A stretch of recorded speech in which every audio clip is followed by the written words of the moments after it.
तो नमस्कार गाइज, कैसे हैं आप सब। बहुत बहुत स्वागत है हमारे इस नए यूट्यूब चैनल में जिसका नाम है स्टॉक्स टू बाय नाउ। तो गाइज सबसे पहले हम आपको बता दें कि आज हम डिस्कस करेंगे केसोलवेस कंपनी को। सबसे पहले मैं आपको ये चीज़ बता दूं कि हमने इस कंपनी को एनालाइज करने के लिए क्यों सेलेक्ट किया है, क्या वजह है कि हम इस कंपनी को आज एनालाइज कर रहे हैं। तो गाइज सबसे बड़ी वजह यह है कि ये कंपनी अपने इन्वेस्टर्स को 20% एनुअली रिटर्न निकाल कर दे रही है। जैसा कि आप जानते हैं कि बड़े बड़े इन्वेस्टर्स का रुझान उस कंपनी में ज्यादा रहता है जो कम से कम मिनिमम 20% से ज्यादा एनुअल रिटर्न निकाल के दे। तो गाइज इस कंपनी का मल्टीबैगर बनने के चांस हमें क्यों लग रहे हैं, किस तरीके से हमें लगता है कि हम ये कंपनी मल्टीबैगर बन सकती है, तो उसके लिए गाइज हम पूरी कंपनी को एनालाइज करते हैं आपके सामने। आप भी सीखिए, आपको भी समझ में आएगा किस तरीके से कंपनी को एनालाइज किया जाता है, क्योंकि मैंने मैक्सिमम आज तक किसी भी यूट्यूब चैनल पे इस तरीके से कंपनी को एनालाइज करते हुए नहीं देखा है जैसे हम आपको आज करके देने वाले हैं। तो गाइज मैं आपको बता दूं कि हम इस कंपनी को 4 पॉइंट में डिस्कस करेंगे। वो 4 पॉइंट कौन कौन से हैं वो मैं आपको बता दूं। सबसे पहला पॉइंट है इस कंपनी का बिजनेस, कि वो कंपनी क्या बिजनेस करती है, किस तरीके से करती है, क्या उस तरीके से रेवेन्यू निकल सकता है, क्या उसके बिजनेस का फ्यूचर भी है, ठीक है। और उसके बाद हम डिस्कस करेंगे कंपनी के मैनेजमेंट के बारे में कि कंपनी का मैनेजमेंट कैसा है, क्या उससे ये बिजनेस चलेगा, उसकी क्या क्वालिफिकेशन है, क्या उसके मैनेजमेंट को एक्सपीरियंस है काम करने का। तो गाइस वो भी डिस्कस करेंगे। और थर्ड पॉइंट जो हमारे पास होगा वो होगा कंपनी का फंडामेंटल। कोई भी कंपनी किस तरीके से पैसा कमा रही है, क्या उसके पास रेवेन्यू आ रहा है, क्या उस कंपनी के अंदर जो रेवेन्यू आ रहा है उसमें से उस कंपनी को कुछ बच भी रहा है कि नहीं, उसका बैंक बैलेंस कैसा है कंपनी का, बड़े बड़े FIDI का क्या रुझान है इस कंपनी के अंदर, वो सभी चीजों को हम एनालाइज करेंगे। और लास्ट में हम एनालाइज करेंगे इस कंपनी का टेक्निकल चार्ट, कि इस कंपनी के अंदर आपको कब एंट्री लेनी है, कब इसमें एग्जिट करें, ये सब चीजों को हम एनालाइज करेंगे। चलिए शुरू करते हैं। तो गाइज इस कंपनी का एक ओवरव्यू लेते हैं सबसे पहले, जहाँ से हमें पता लग सके कि ये कंपनी काम क्या करती है। तो गाइज सबसे पहले इस कंपनी के बारे में अगर हम पढ़ने को आते हैं तो गाइज अगर इस कंपनी के बारे में हम सर्च करें तो ये एक सॉफ्टवेयर डेवलपमेंट कंपनी है। इसके बारे में अगर हम ओवरव्यू में जाते हैं, यहाँ पर अबाउट सेक्शन में जाते हैं, तो वहाँ पर जाकर हमारे को कंपनी के बारे में ओवरव्यू देखने को मिलता है। तो इसमें क्या बताया हुआ कि ये एक सॉफ्टवेयर डेवलपमेंट की कंपनी है, ठीक है। ये कंपनी एक सॉफ्टवेयर को डेवलप करती है, मोबाइल एप्लीकेशन डेवलप करती है अपने क्लाइंट्स के लिए। और इस कंपनी के अंदर जो सबसे बड़ा प्लस पॉइंट है वो है 350 डेवलपर्स हैं जो कि सर्टिफाइड है इंटरनेशनल लेवल पे। और इस कंपनी के पास 30 से ज़्यादा क्लाइंट्स भी हैं जो ग्लोबली क्लाइंट्स हैं, जो कि इंटरनेशनल कंपनीज़ हैं। और वो कंपनीज़ कहाँ की हैं? USA, इंडिया और ईस्ट अफ्रीका। वैसे कंपनीज तो पूरे इंटरनेशनल लेवल पे, पूरे एशिया, यूरोप सब जगह पे इनका काम है, लेकिन जो इनके ऑफिस हैं वो USA, इंडिया और ईस्ट अफ्रीका वगैरह में हैं। तो इनके पास 350 तो एम्प्लॉयज़ वो हैं जो सर्टिफाइड, जो आपको मैं पहले बता चुका हूँ। और 10 साल की कंपनी के पास एक्सपीरियंस है। और रिपीट बिजनेस जो इस कंपनी के पास है वो है 84%। मतलब कि ये जो कंपनी जब भी किसी क्लाइंट का काम करती है तो 100 में से 84% जो क्लाइंट है वो दोबारा से इस कंपनी से काम करवाते हैं, यानी कि उनको इस कंपनी का काम बहुत ही ज़्यादा पसंद है। तो गाइस सबसे ऊपर जब जाते हैं तो हमारे को यहाँ पे दिखाया था पार्टनर सेल्स फोर्स। तो सेल्स फोर्स गाइज है क्या चीज़? सेल्स फोर्स गाइज मैं आपको यहाँ सर्विसेज में जाकर शो करता हूँ। देखिए सेल्स फोर्स के कितने सारे जो सर्विसेज है ये कंपनी प्रोवाइड करती है। एक्चुअली गाइस मैं आपको बता दूं कि सेल्स फोर्स है क्या। सेल्स फोर्स एक CRM customer relationship management tool है, जिस टूल को ये कंपनी मॉडिफाई करके अपने अलग अलग क्लाइंट्स को देती है। सेल्स फोर्स का यूज़ कहाँ होता है? सेल्स फोर्स का यूज़ जैसे बिग बाज़ार में आप जाते हैं कुछ भी चीज़ को परचेज करने के लिए, तो वहाँ पर आपका मोबाइल नंबर मांगा जाता है आपसे। तो गाइज मोबाइल नंबर जब आपका मांगा जाएगा तो वो CRM टूल के अंदर ही वो डालते हैं, और वहाँ पे जाके वो आपका नंबर से पता लगा लेते हैं कि आप पहले पुराने क्लाइंट हैं या नया है या आप कैसे हैं, जो भी आपकी सारी डिटेल उनके पास आ जाती है। तो गाइज कंपनी यही करती है, सेल्स फोर्स के साथ इसकी पार्टनरशिप है, क्योंकि सेल्स फोर्स का वो टूल यूज़ करती है और उसे मॉडिफाई करती है, और मॉडिफाई करने के बाद वो अपने क्लाइंट्स को देती है उनकी मर्जी का सॉफ्टवेयर बना के। मान लीजिए कोई क्लाइंट कहता है कि मुझे Gmail ID से लॉगिन करवाना है, कोई कहता है कि मुझे किसी के फ़ोन नंबर से ही लॉगिन करवाना है, जैसे हमारी डिटेल मांगते हैं। कई बार हमें कई मॉल में क्या होता है, हमारे से Gmail मांगी जाती है और कई मॉल में हमारे से मोबाइल नंबर मांगा जाता है। केसोलवेस क्या करता है, सेल्स फोर्स को इस तरीके से मॉडिफाई करता है जैसे उसका क्लाइंट चाहता है, ठीक है। तो वो इन कंपनीज़ को ऐसे ऐसे सॉफ्टवेयर बना के देता रहता है, ठीक है। और ये और भी जगह पे काम करता है, जैसे ओडू, यहाँ पे ओडू डेवलपमेंट की बात करें तो ओडू एक मोबाइल एप्लीकेशन बनाने के लिए एक प्रोग्रामिंग है जिसको मॉडिफाई करके आप मोबाइल एप्लीकेशन बना सकते हैं। बस ये सब चीज़ें आप इतना जान लीजिए, जैसे आप C लैंग्वेज के अंदर कुछ भी प्रोग्रामिंग करके आप बना सकते हैं, बस उसी C लैंग्वेज की तरह ये सारे सॉफ्टवेयर हैं जिनके अंदर ये कंपनी काम करती है, और इनको मॉडिफाई करके एक अच्छा प्रोग्राम बना के उसे क्लाइंट के अकॉर्डिंग उसे दे देती है। तो यही कंपनी का काम है, और ये सारे प्रोग्राम्स के अंदर कंपनी काम करती है, यही इसकी सर्विसेज हैं। और उसके बाद है ब्राउन सोल्यूशन पार्टनर एडोब है। एडोब का आपको पता है, जब वेब डिज़ाइनिंग की बात आती है तो एडोब कंपनी पीछे नहीं रहती।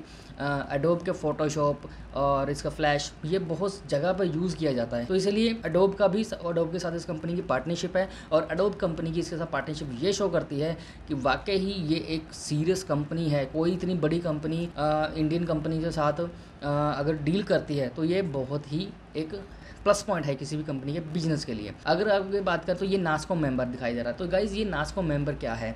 नास्कॉम एक ऑर्गेनाइजेशन है जिस ऑर्गेनाइजेशन का ये कंपनी एक मेंबर है। और नास्कॉम में होता क्या है, नास्कॉम में तकरीबन 2000 के आसपास कंपनियां हैं और वहाँ पे क्या होता है, बड़ी कंपनीज भी बैठी होती हैं, छोटी कंपनी बैठी होती है। दोनों कंपनीज जो छोटी और बड़ी होती हैं वो एक दूसरे के साथ बिजनेस करती हैं। अब जैसे बड़ी कंपनीज के पास क्लाइंट्स ज़्यादा होते हैं और छोटी कंपनी के पास काम की थोड़ी कमी होती है, तो क्या होता है कि बड़ी कंपनी छोटी कंपनी को काम देती है जिससे उनका भी बिजनेस चले। ये एक एसोसिएशन इस तरह से काम करती है। कोई भी छोटी कंपनी नास्कॉम को मेंबर जब बनती है तो उसे नास्कॉम से काम मिलना शुरू होता है और देती कौन है, वो बड़ी कंपनी उसको काम देती हैं। इस तरीके से ये सब चीज़ें आपको क्लियर हो गई। यहाँ पर एक और चीज़ आ रही है। तो गाइस ये CMMI क्या है? CMMI एक ऑर्गेनाइजेशन है जो किसी भी कंपनी को उसकी सस्टेनेबिलिटी और उसकी कैपेसिटी और उसकी क्वालिटी के बेस पे उसको एक नंबर देती है, वो एक लेवल देती है। तो CMMI के अंदर टोटल 5 लेवल हैं जिसमें से 3rd लेवल पे ये कंपनी आती है। आप ये मत सोचिएगा कि हाँ भाई 5वें लेवल पे ही बेस्ट होता है, 3rd पे नहीं, ऐसा नहीं है। ये कंपनी 3rd लेवल पे अभी जिस हिसाब से ये कंपनी बहुत छोटी है और अभी बहुत बड़ी होने वाली है या हो सकती है, किसी भी कंपनी की क्वालिटी यहीं से पता लगाई जाती है कि अभी वो कंपनी सिर्फ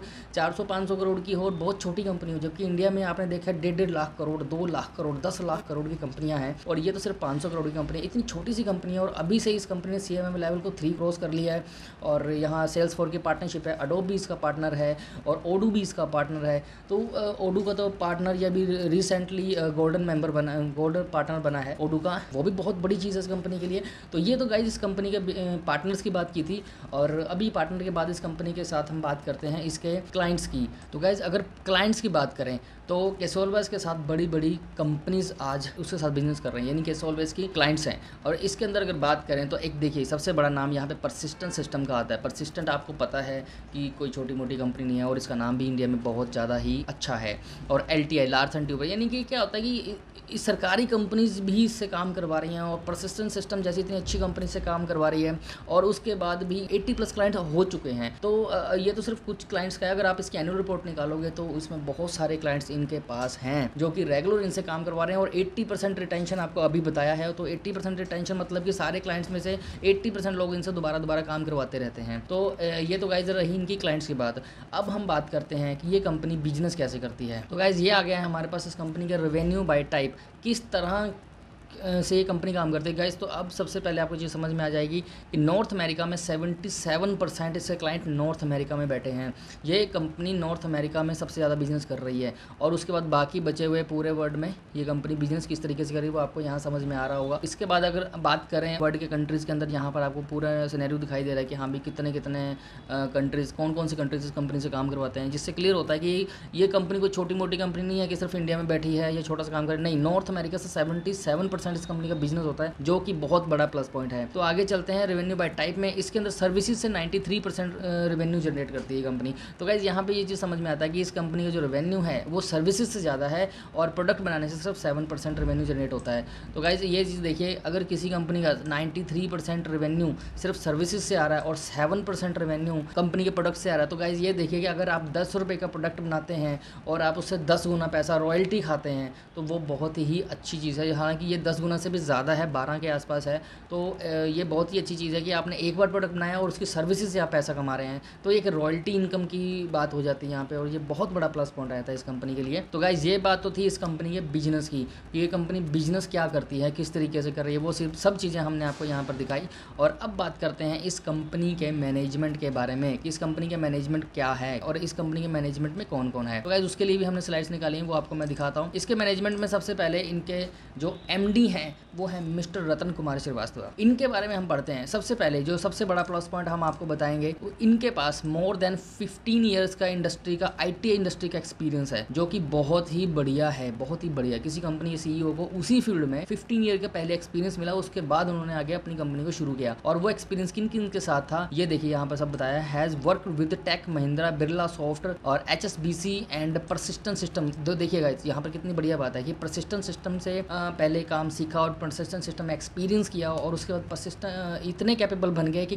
परसिस्टेंट सिस्टम ने ही इनसे अपना काम करवाना शुरू कर दिया, यानी इन्होंने अपना क्लाइंट बना लिया परसिस्टेंट सिस्टम को, जो कि बहुत ही बढ़िया बात है। और उसके बाद हम चलते हैं आगे। अब बात करते हैं होल टाइम डायरेक्टर की। जो इस कंपनी के अंदर होल टाइम डायरेक्टर हैं उनका नाम है मिसेस दीपाली वर्मा। जो भी रोड मैप कंपनी के लिए तैयार करते हैं, जो भी कंपनी की प्लानिंग होती है, कॉन्सेप्ट तैयार करना है, वो सब काम यही करते हैं, ये देखिए। और सबसे बड़ी बात है कि इनके पास 7 ईयर का एक्सपीरियंस है IT इंडस्ट्री का। इस कंपनी का फील्ड भी आईटी है और इसी फील्ड में इनके पास 7 ईयर का एक्सपीरियंस है, जो कि बहुत ही बढ़िया बात है। तीसरी बात जो हम चेक करने लगे हैं वो करने लगे इंडिपेंडेंट डायरेक्टर्स के बारे में। इस कंपनी में 4 इंडिपेंडेंट डायरेक्टर हैं। सबसे पहले इसमें जो इंडिपेंडेंट डायरेक्टर हैं वो है मिसिस वर्षा चौधरी, जिनके पास तकरीबन 12 साल का एक्सपीरियंस है टैक्सेशन एंड फाइनेंस में, जो कि इस कंपनी के एक ऑडिट कमेटी के मेंबर भी हैं, जो इस कंपनी के सारा डिटेल से फाइनेंशियल सारा चेक करते हैं। ठीक है, और इन्होंने क्या क्या काम किया हुआ है, किस किस के साथ काम किया, तो देखिए इन कंपनी के साथ इन्होंने काम किया जिसके अंदर आता है नाम डोमिनोज, आईटीसी और IHHR हॉस्पिटैलिटी और लीला होटल। इन सबके साथ मिसेस वर्षा चौधरी ने काम किया हुआ है और इनके साथ काम करके 12 साल का एक्सपीरियंस इन्होंने गेन किया, यानी कि मैनेजमेंट वाकई में बहुत शानदार है। अब बात करते हैं अगले इंडिपेंडेंट डायरेक्टर की। अगले इंडिपेंडेंट डायरेक्टर के बारे में मैं क्या बात करूं यार, इनका तो नाम ही बहुत बड़ा है, मिस्टर वरुण शर्मा। अभी इस रिपोर्ट के अंदर यहाँ जो आप देख रहे हैं इसके अंदर वो चीज़ नहीं बताई हुई है जो कि एनुअल रिपोर्ट में इनके बारे में पूरी डिटेल से बताया गया और वेबसाइट में बताया गया, लेकिन मैं आपको सिर्फ अभी यहीं दिखा रहा हूँ, आप वेबसाइट में चेक कर सकते हैं। इनके पास कम से कम 500 से ज़्यादा बैंक्स के साथ काम करने का एक्सपीरियंस है और ये कंपनी के अंदर रिस्क मैनेजमेंट कंसल्टिंग, ठीक है, और finance, asset pricing and account management का काम ये कंपनी के अंदर देख रेख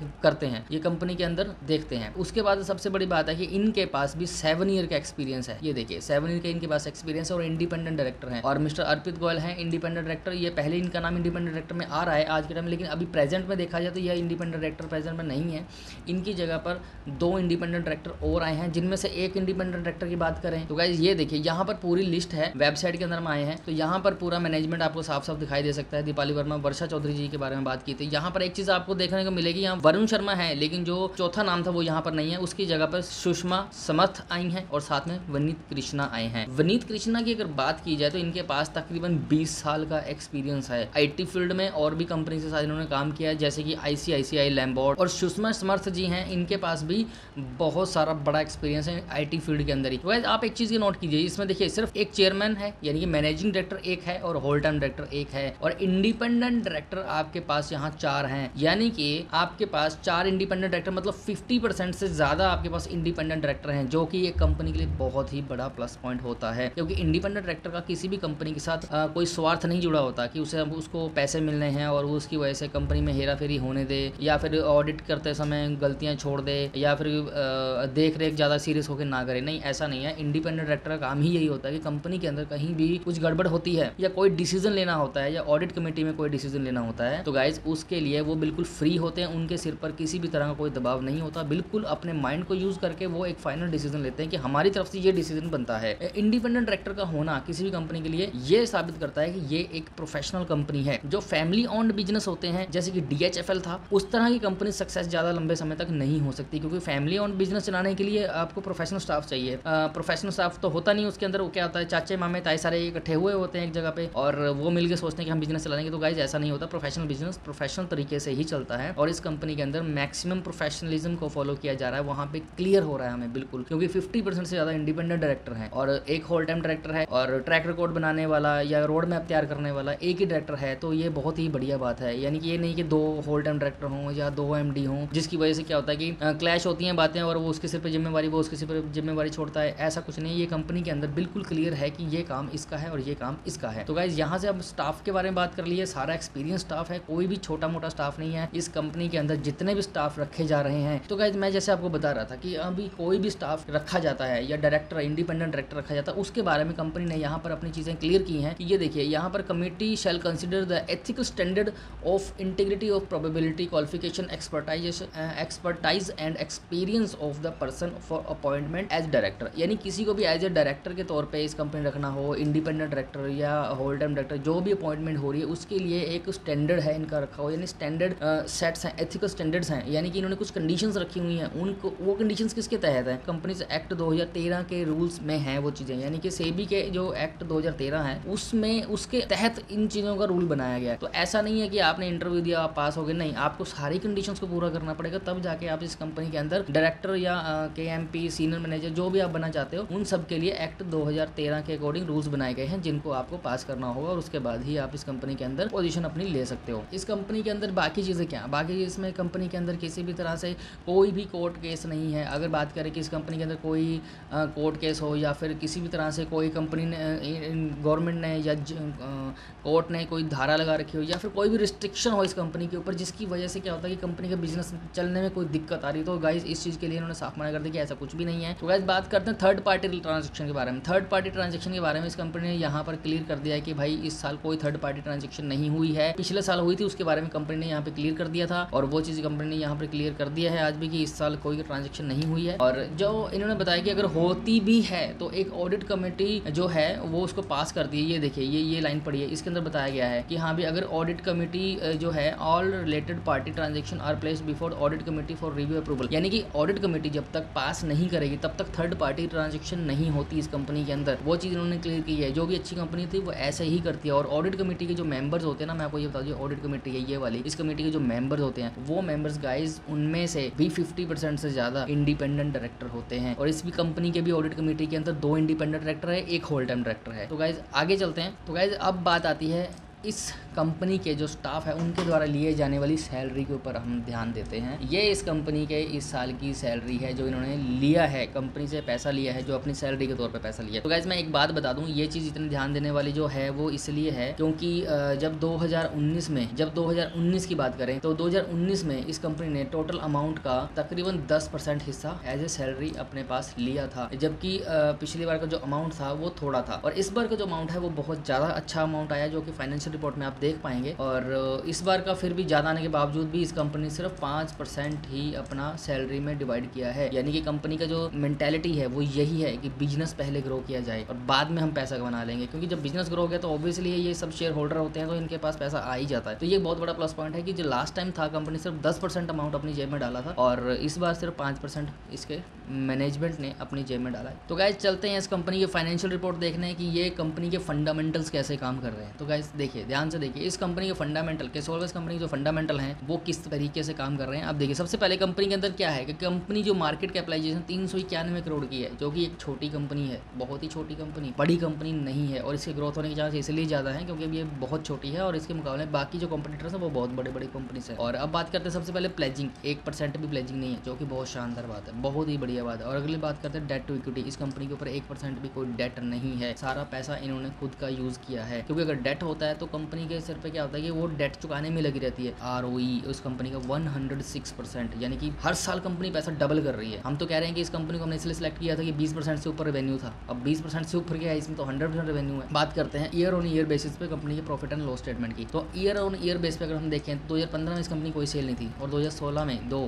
फिर 3, फिर 5, फिर 8, फिर 24 और 45। देख रहे हो आप इस ग्रोथ को ध्यान से देखो, ये कंपनी ग्रोथ किस लेवल पे है कंपनी की, क्या रॉकेट की तरह कंपनी दौड़ रही है, रॉकेट की तरह। और उस समय स्टार्टिंग में कंपनी ने पैसा नहीं कमाया, कंपनी ने मेंटेनेंस सेट की अपनी सारी और उसके बाद 2021 से कंपनी ने अपने पास पैसा बचाना शुरू किया था। और मैंने आपको बताया था कि मैनेजमेंट ने पिछली बार जैसे कि ये 8 करोड़ कंपनी ने पैसा कमाया और इस 8 करोड़ में से कंपनी ने 10% अपनी सैलरी ली थी मैनेजमेंट ने, यानी कि 80 लाख। और इस बार आया है 15 करोड़ सॉरी, और 15 करोड़ में से सिर्फ 5%, यानी कि इस बार अमाउंट बढ़ा सकते थे लेकिन उन्होंने बढ़ाया नहीं परसेंटेज अमाउंट, ठीक है। और कंपनी जो EPS है वो भी ईयर ऑन ईयर बेसिस पे बहुत ही अच्छा डबल हो गया है, यानी कि 2021 के बाद अब तक कंपनी डबल हो गई है। और अब चलते हैं कंपनी के अंदर एक चीज़ और देखने की, ऑपरेटिंग प्रॉफिट मार्जिन। देखिए गाइस, मैं आपको बता दूं किसी भी कंपनी का ऑपरेटिंग प्रॉफिट मार्जिन 20 से ऊपर बेटर माना जाता है, लेकिन इस कंपनी का जो ऑपरेटिंग प्रॉफिट मार्जिन है वो 40 से क्रॉस हो रहा है, जो कि बहुत अच्छी बात है। स्टार्टिंग में इस कंपनी के पास कुछ भी अच्छे से ऑपरेटिंग प्रॉफिट मार्जिन नहीं आ रहा था, जबकि अब कंपनी कमा रही है पैसा यार। और सबसे बड़ी बात, एक चीज़ और प्लस पॉइंट है, इसके अंदर अदर इनकम नहीं है, यानी कि कोई भी झूठी इनकम नहीं दिखाई जा रही बाहर से अपना रेवेन्यू बढ़ता हुआ दिखाने के लिए या फिर अपने नेट प्रॉफिट को बढ़ाने के लिए कोई भी एक्स्ट्रा इनकम को नहीं दिखाया जा रहा। और अगर होती भी,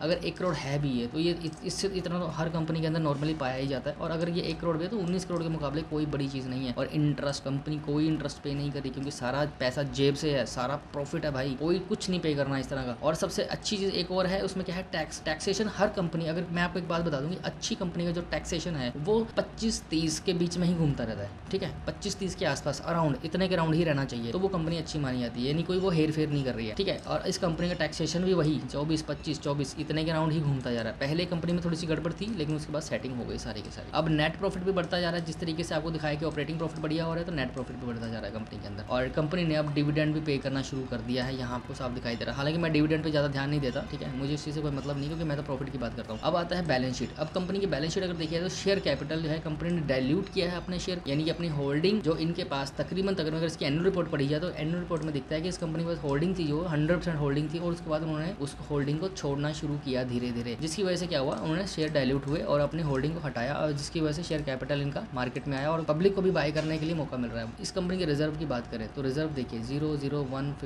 11 और 5, इस थोड़ा सा इन्होंने रिजर्व इस पर डाउन किया है, ठीक है। ये भी अगर क्यों किया है उसका रीज़न भी आपको इस कंपनी के कॉन्फ्रेंस कॉल के अंदर समझ में आ जाएगा कि कंपनी ने क्यों इस चीज़ को कम किया है। सबसे बड़ी बात एक ये भी है कि इस पर रिजर्व में कम पैसा इसलिए डर रहा है क्योंकि अभी कंपनी अदर एसेट्स तैयार कर रही है, कंपनी अपने एसेट्स को बनाने में लगी हुई है। जिस तरह से कंपनी देखो इसमें है अदर एसेट्स आइटम्स, आप ये चीज़ देख सकते हो, यानी कि ये एसेट्स हैं जो कंपनी के एसेट बन रहे हैं, देखिए सारा पैसा उसमें लगा रखा है। अब आप ये चीज़ देख सकते हैं कि हाँ भाई ये पैसा रिजर्व में इसलिए नहीं जा रहा है क्योंकि वो पैसा एसेट्स में लग रहा है, ठीक है। और इससे भी ज़्यादा क्लियरेंस चाहिए तो कंपनी कॉन्फ्रेंस कॉल के अंदर आपको ये क्लियरेंस मिल जाएगी। और बोरोइंग की बात करें तो बोरोइंग तो कंपनी ले ही नहीं रही है कभी भी, इसकी मेंटालिटी ही यही है कि हमने कभी बोरोइंग लेनी ही नहीं है। और फिक्स एसेट्स हैं इनका, देखो सॉफ्टवेयर डेवलपमेंट कंपनी के अंदर क्या एसेट होगा, एक ऑफिस होगा, एसी, फ्रिज, कूलर, टीवी होते हैं, और भाई साहब वहाँ पे क्या होता है, टेबल कुर्सियाँ होती है थोड़ी बहुत, ऐसा कोई एसेट नहीं है जैसे कि फैक्ट्रीज के अंदर बड़ी बड़ी मशीनरीज होती हैं, उस तरह की चीज़ें कुछ नहीं होता यार, इसमें सारा सॉफ्टवेयर ही होता है। तो एसेट्स में तो इतना कुछ है होता ही नहीं इन कंपनी के अंदर। और कैश फ्लो की बात करें, जितना कैश यहाँ पर आपको नेट प्रॉफिट में दिखाई दे रहा है 1, 8, 15 तकरीबन उतना ही कैश यहाँ भी आ रहा है। 8 आया तो 4, 15 आया तो 10, यानी कि मैक्सिमम 80% तो इनका कैश बैंक में आ रहा है, जो कि बहुत ही अच्छी बात है। और शेयर होल्डिंग पैटर्न की अगर बात करें तो यहाँ किसी तरह का शेयर होल्डिंग पैटर्न नहीं दिखाया गया है, जबकि शेयर होल्डिंग पैटर्न अगर एनुअल रिपोर्ट में देखें तो कंपनी के पास अभी भी 80% होल्डिंग है, मैनेजमेंट के पास 80% होल्डिंग है, एनुअल रिपोर्ट में पता लगता है। अगर हम आगे की बात करें तो अब यहाँ क्वार्टरली रिजल्ट देख लेते हैं। क्वार्टरली रिजल्ट में क्या देखना है हमारे को कि कंपनी का जो सेल्स है वो कैसे बढ़ रही है, जो कि हमने अभी प्रॉफिट एंड लॉस में ईयर ऑन ईयर बेसिस देखा कि सेल्स कंपनी के लगातार बढ़ रही है। और क्वार्टर की बात करें तो गाइस देखिए पहले जून 20 से क्वार्टर शुरू होता है ये, ठीक है, 3 महीने का एक क्वार्टर बनता है, तो 1, 160, 3, 62, 4, 27, 4, 4.5, 5। तो गाइस अब आप खुद देख लीजिए रेवेन्यू क्वार्टरली बेसिस पे भी बढ़ता जा रहा है, ठीक है, क्वार्टरली बेसिस पे भी बढ़ता जा रहा है। और ऑपरेटिंग प्रॉफिट मार्जिन भी इनका बढ़ रहा है और सस्टेन ही है पूरी तरह से, कम ज़्यादा भी नहीं, बस सस्टेन है अपना इनका। और क्वार्टरली बेस पे कोई इंटरेस्ट नहीं है और नेट प्रॉफिट इनका सही तरीके से आ रहा है। तो यानी ये देख लीजिए कंपनी बहुत ही अच्छे तरीके से, कहीं भी डिप नहीं है इस कंपनी के अंदर। ये कंपनी नीचे की तरफ डिप कर रही हो, नहीं डिप नहीं है, इसके अंदर ग्रोथ ही ग्रोथ दिखाई दे रही है, कहीं पे भी ऐसा कुछ डिप नहीं है कि हमें लगे कि नहीं ये कंपनी नेगेटिव पॉइंट का है। मुझे अभी तक इस कंपनी के फंडामेंटल बिजनेस और मैनेजमेंट के अंदर कहीं भी किसी तरह का नेगेटिव पॉइंट नहीं मिला है। और अगर इसके रेशियोज की बात की तो रेशियोज के अंदर भी कहीं प्लेज नहीं है, कहीं डेट नहीं है इस कंपनी के अंदर, और आरओई भी इतनी शानदार है। और गाइस सबसे बड़ी बात आपने देखी होगी, इस कंपनी को कभी भी बिजनेस चैनल्स के ऊपर डिस्कस नहीं किया जाता। क्यों नहीं किया जाता? क्योंकि अब ये मल्टीबैगर बनेगी और जब मल्टीबैगर बन जाएगी तो ये कंपनी बिजनेस चैनल के ऊपर आ जाएगी, ठीक है। तो ये चीज़ आप खुद समझदार हैं यार, समझ ही सकते हैं। तो गाइस ये आ चुके हैं हमारे सामने केसोलवाइस कंपनी का चार्ट, और इस चार्ट के अंदर अगर आप किसी को कॉमन सी नॉलेज भी होगी ना, वो भी इस चार्ट को देखे एक बड़ी अच्छी सी चीज़ बता सकता है। क्या बता सकता हूँ, वीकली चार्ट पर आ चुके हैं। और अगर देखें तो यहाँ पर गाइस एक सिंपल सी चीज़ है, वो सिंपल सी चीज़ क्या है, वो ये देखिए, इस कंपनी के अंदर बन रहा है एक डार्वस बॉक्स। जैसे कि आपको पता है कि डार्वस बॉक्स जो बनता है एक कंसोलिडेशन होता है उसके अंदर, और वो कंसोलिडेशन में क्या आता है, इन्वेस्टर्स बाय करते हैं। अगर हम इसके अंदर वॉल्यूम चार्ट भी लगा दें, वॉल्यूम को लगाएं, तो गाइस नीचे देखिए आपको एक टेक्निकल आता होगा, जैसे जैसे वॉल्यूम गिरता है, वॉल्यूम गिर रहा है, चार्ट सस्टेन है, वॉल्यूम गिर रहा है, यानी कि अब क्या है कि इसको यहाँ पर बेचने का किसी का मन है ही नहीं भाई, ठीक है। और बड़े बड़े इन्वेस्टर्स इसके अंदर बाय कर चुके हैं। अब मैं आपको ये चीज़ दिखाता हूँ, अब इसको डेली चार्ट पर लेके आता हूँ। आप ये चीज़ देखिए, ध्यान से देखिए इस चीज़ को कि इसके अंदर जब बायर्स ने, असली बायर्स ने, जो इन्वेस्टर्स ने इन्वेस्ट कर रखा है वो यहाँ पे कर रखा है। जब 196 की कंपनी थी, अब ये तकरीबन 400 के अराउंड घूम रही है, कभी 400 हो जाती है, कभी 350। और इस टाइम पे लेटेस्टली यहाँ पर वॉल्यूम आना शुरू हो गया, ये आपको दिखाई दे रहा है। और लेकिन हमें अभी भी बाय नहीं करना है कंपनी को, हमें बाय कब करना है, जब ये डार्वस बॉक्स है इसको कंपनी जब क्रॉस कर जाएगी, जब इसका हाई इतने क्लोज थे, ये देखो ये तो ऊपर से नीचे आया, इसको छोड़ दीजिए, जो यहाँ से अपर टच किया है कंपनी ने, फिर भी हम कहते हैं कि ये अपर टच यहाँ तक किया। तो गाइस जैसे ही ये कंपनी तकरीबन 415 के आसपास पहुँचती है, जैसे ही 415 में पहुँचेगी और उस समय पर जब यहाँ से वॉल्यूम उठ रहा होगा यूँ, ठीक है, यहाँ पर भी वॉल्यूम उठेगा और वॉल्यूम के साथ इस पैटर्न का यहाँ से